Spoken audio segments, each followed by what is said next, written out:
more people need to understand that if I'm Hmm. not okay here, I Yes. can't be okay here. Hello, ma'am. Hi. Welcome to the first episode of our new channel about mental health. So, today I would like to start off with your journey. Like every therapist has a story behind their journey. Can you take us back to the beginning? Like, what made you start?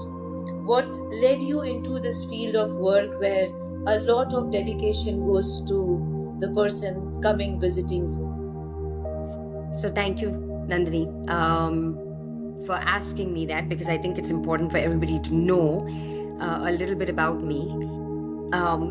So my journey actually started with wanting to actually be a criminal lawyer in India to Okay. fight for women's rights. So what I knew is that I wanted to help people, and Mhm. I wanted to make a difference. And Mhm. my way at that point, I think I was 5 or 6 years old, I decided that okay, that's the path I want to take. I want to study law. As fate had it, because I did come to India and I started my studies, but it didn't work out. For family reasons, had to come back to Dubai, which is where I grew up.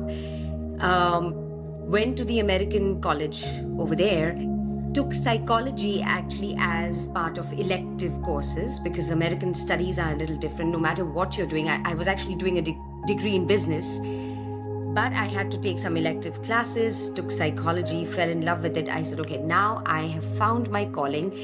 I'm going to help people through the field of psychology. And that's kind of how it went. And then, of course, I went to the States, completed my bachelor's, my master's, got back to Dubai.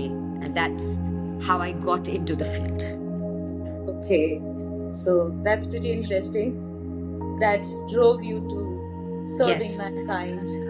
And Yes. I think this is a very good way of serving mankind, because I think if mental health is good, then physical health is automatically aligned. Perfect. Perfect. Yes. And I think more and more people need to understand that if I'm not okay here, Yes. I can't be okay here. It right? is seen, yes, it's visible. Like, Yes. since you're a therapist, by looking at your clients, you'll be able to, comprehend a lot that, okay, he or she might be facing something or the other by looking at their face or their body language, the way they sit, Yes. the way they talk to you, and, stuff Yes. like that. Yes. And I'm glad you brought up the body language part, because it's actually very important. In fact, Yes. and it's also energies, right? Mhm, Nandini, yes, because if yes. somebody walks in and if they are feeling heavy, Yeah. I pick up on that heaviness, and therein starts that journey of trying to help them to navigate whatever heaviness they're feeling. But Yeah. going back to the physical part, what I was talking about was actually diseases. When we suffer with diseases, medical problems, more often than not, there is a mental component to it. And until that is figured out, we heal from that, we deal with it, the physical part does not seem to fall into place, no matter how many medicines I'm taking. Yes. So it's important, from that aspect, to understand just how important mental health is. Yes. And people need to realize this. Like, realization is very, very less. Especially when you go to a medicine doctor, you think that, okay, I'm mentally fine, my body will be fine. No, it doesn't. Absolutely.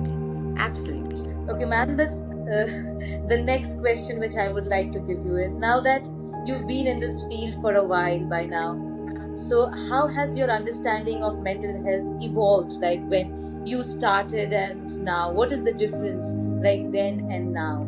Have you approached like changes since then? What Yes. kind of journey, or what other changes have you noticed till now? So one thing that I've noticed, which I think is a positive thing, is there's a lot more talk.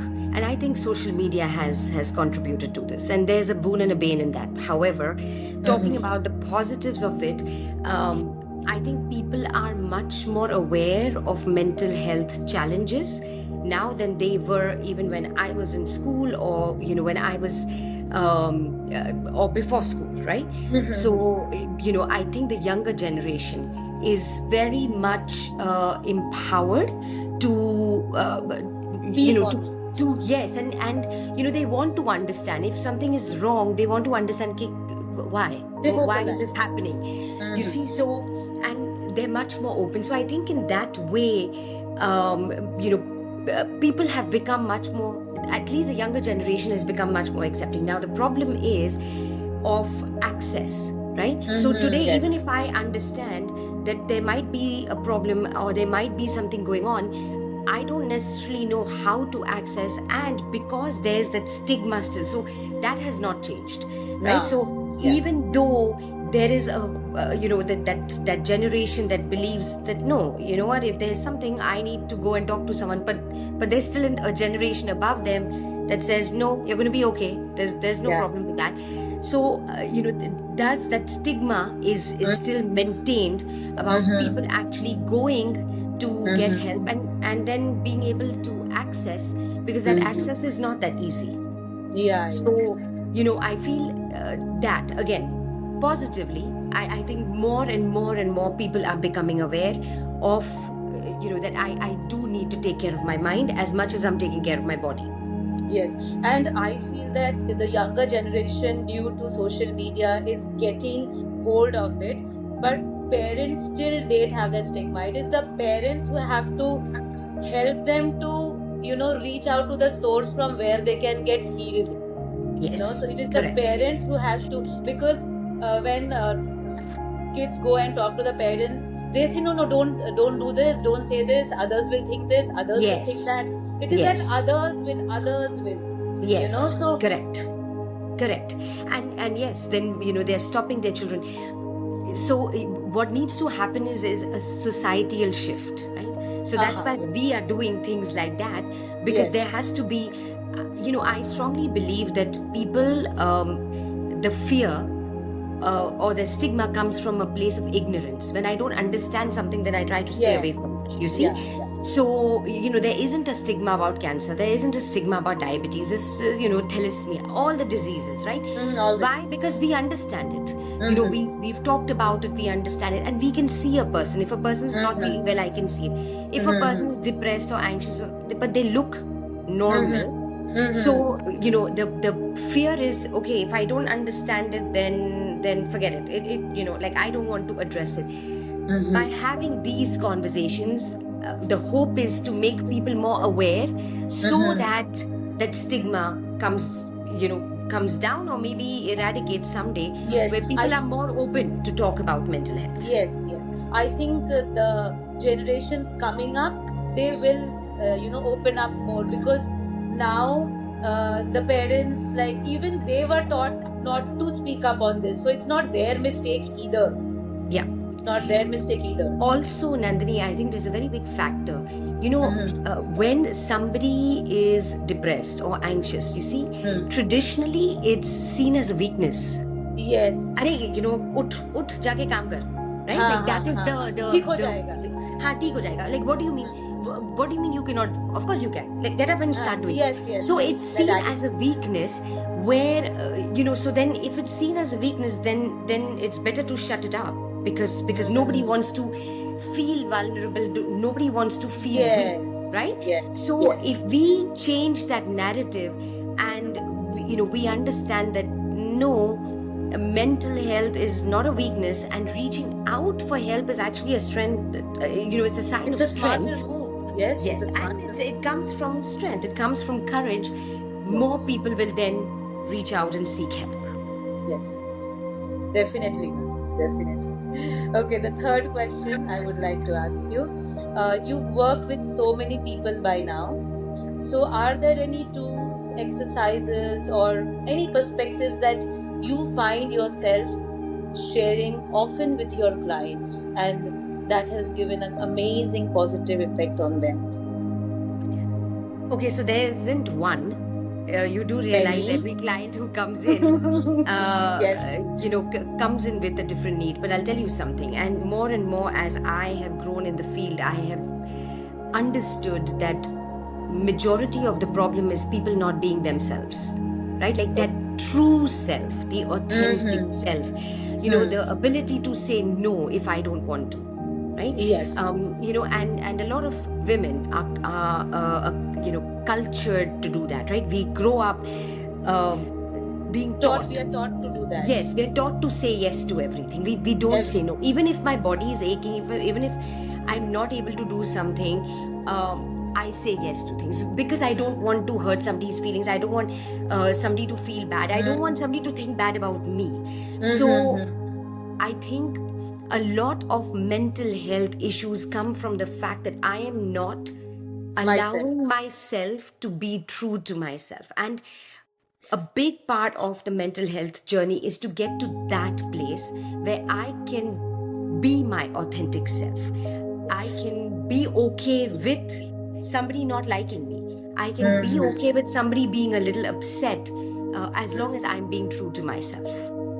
So that if I had to boil down to one thing, I would say that. The acceptance. Acceptance of self and the ability to be your true self. Yes. Yes, I get you. Okay. Mental health is perceived so differently across the cultures, like you were in Dubai, India, and US. So, how it is different? Is it or is it not? Did you notice any differences in how people, approach therapy in Dubai or India or US? Like, is there anything that would you like to tell us and we would know the differences? Or is it the pain is the same thing everywhere? Yeah. You know what? Pain is a universal thing. Yes.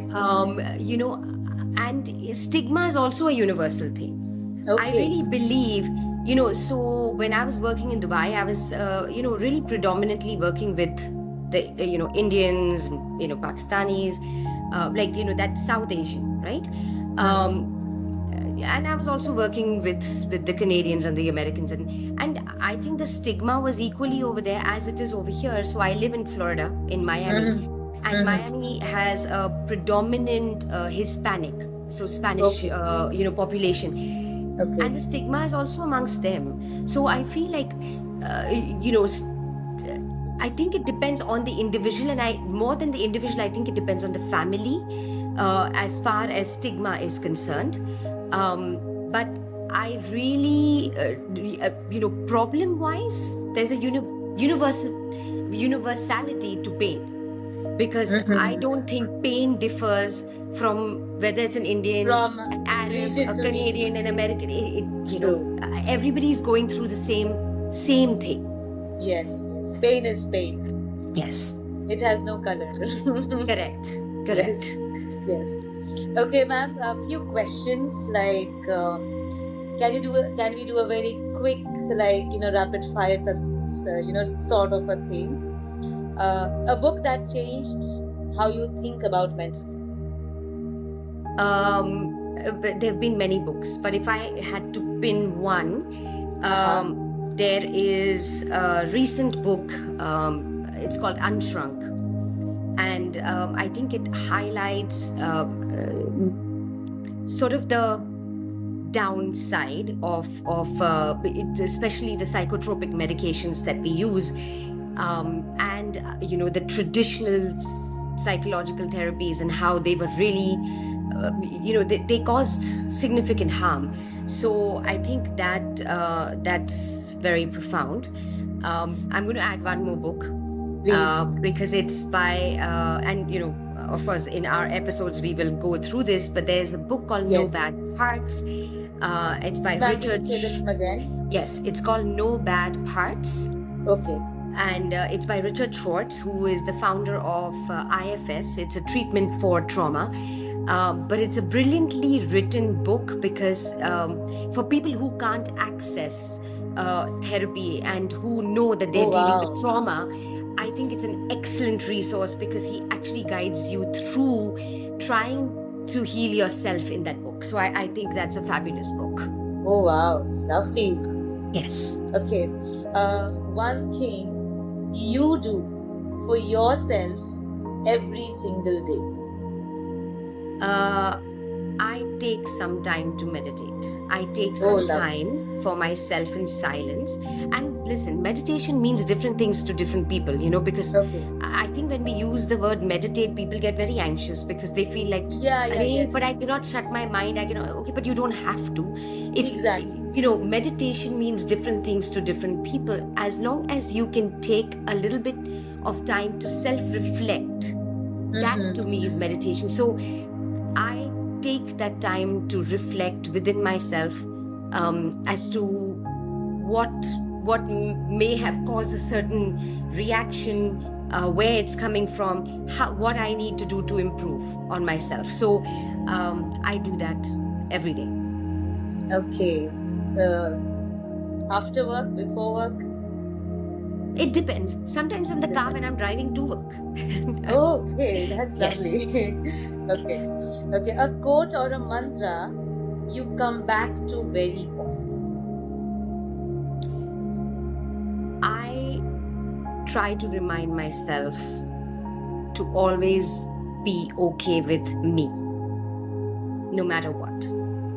So, just the idea of, and it's a very loaded sort of mantra, right? Because that means forgiving myself for things that I may not have done correctly.